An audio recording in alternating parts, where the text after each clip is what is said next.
Should probably get out another video here shortly before I go on another 4 month hiatus. But this time it's warranted. This time school is going to be bad, very bad. It's going to be very long, arduous, lots of hours. 3 classes, grad classes, which I'm only used to one really while working. I'll be doing three plus working with the internship. But I'm excited. So, but again, this time, Kairos by Jenny Erpenbeck, translated by Michael Hofmann. And look at that cover. Look at that cover. I know it's a little yellow in my room, but I hope you can appreciate just how nice the cover is. Won the International Booker Prize for this year, and so I figured I'd check it out. I have the Booker Prize winner right there. That is Orbital. I want to try and get all the Booker Prize winners now. Maybe not in years past, but at least like keep up to date with what wins the Booker Prize, the Women's Prize for Fiction, Pulitzer, and National Book Award for Fiction. So that would be 4, 5, 5.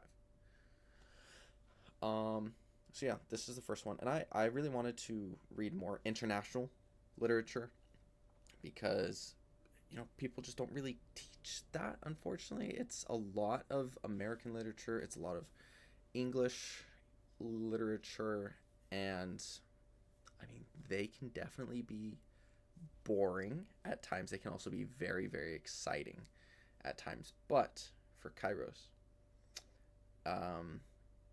it entails a relationship between a 19-year-old girl, Katarina, and a 58-year-old man, Hans, in East Germany before the Berlin Wall was torn down.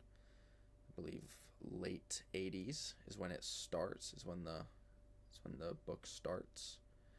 And it's separated into 2 sections. There's a prologue, section 1, section 2, epilogue. And I loved it. I loved it. I loved every bit of it. In the first part, you see their relationship develop in several ways, and Erpenbeck has a phenomenal way of how she mixes in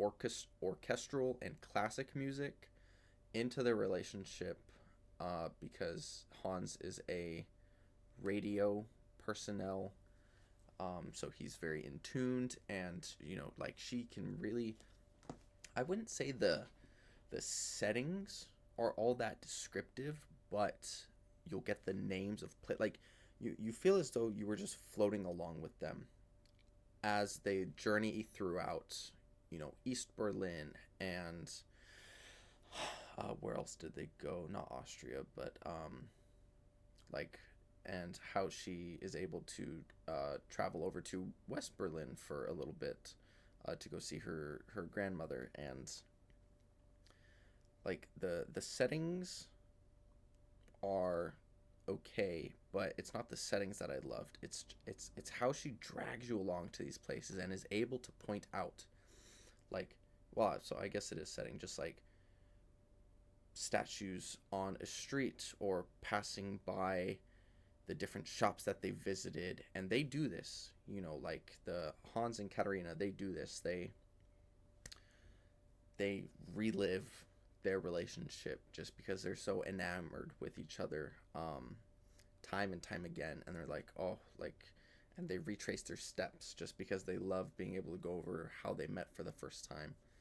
And it's great. And then second half starts, and that's when their relationship starts to crumble a little bit, and it's mirrored by the crumbling of the Berlin Wall and Eastern Germany unification with Western Germany into the time, and that's really, and she really does an excellent job of overlaying it with Hans's character and his transformation into this domineering, manipulative man who is nothing more than a child at times, towards this girl who doesn't know any better, really, who's just wants to please him in so many aspects, and seems like she can't live with him.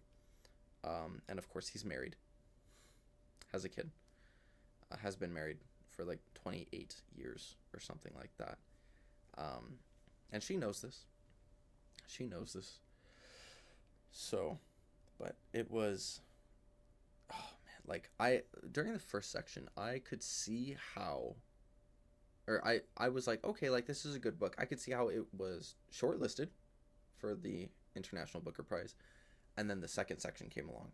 And the second section is when you really get to see, not even character development, more like character devolvement, I guess, de-evolution. And you get to peer inside souls more and issues more. You get to, and Erpenbeck, I don't know if she has a historical education with, well, obviously she's German, so I'm sure she knows all about German history. But man, like she was able to go into like mythology, Greek and Roman mythology. She was able to go into like philosophers, lots of Russian history as well. Which was just incredible. Tons of music knowledge as well, and it was very nice to see like this almost what's the word, this view into another time where the media perhaps of the time would cast a different perspective of how East Germany was doing at the time, and so you get this perspective of Katerina and Hans. And yeah, I thought it was fantastic. You see it as like this love story that shouldn't be okay, but then like you almost start to be like, okay, well, like they're making it work, but it's bad, but they're making it work, and like people aren't really stopping them all that much, which is weird, at least in my time. Now in my culture you see it, but it's frowned upon, and it was frowned upon in the book too, but not to the extent with which I thought it would be. But fantastic prose work. It's really, she like the way Erpenbeck can just weave in and out like a conversation about composers or philosophers, just a page, and it really drags you into their world. Like it doesn't, like some authors can, when they try to introduce like, oh, I don't know, like more philosophical writing or more like something that doesn't directly have to do with the story, they drop the ball with it. But Erpenbeck constantly kept me engaged, and maybe it's because I like, learning about those other cultures and music and philosophy and like how the mythology is seen over there.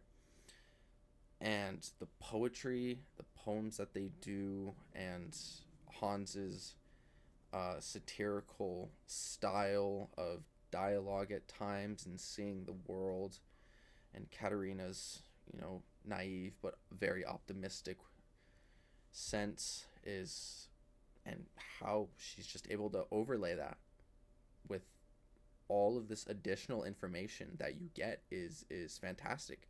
And the vocab is good too. Like, I looked up several words because I have either never heard of them or I have forgotten them.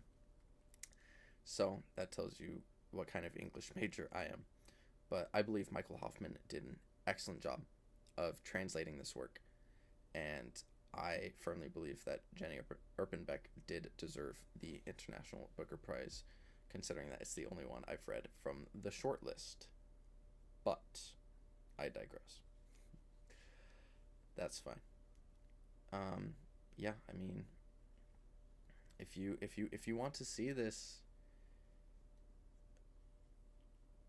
abusive love story that is set and parallels East and West Germany in the 80s and early 90s, do it. Go out and get it, man, because it's took me a week to read, but if you can get through 100 pages in a day, it should only take you 3 days. I had stuff to do this week, but yeah, I don't know. I think that is all I have for Kairos. Hoping to read The Bell Jar after this, and I'm hoping I like it as much as I think I do. So, yeah, I don't know. That's it for me now. Maybe one day I'll start interlaying articles with my works. Maybe like more, maybe not well known but more researched books, such as The Bell Jar. We could do that, or how I've done with Tropic of Orange a little bit. So, yeah, I will see you guys later. Thanks for watching. Goodbye.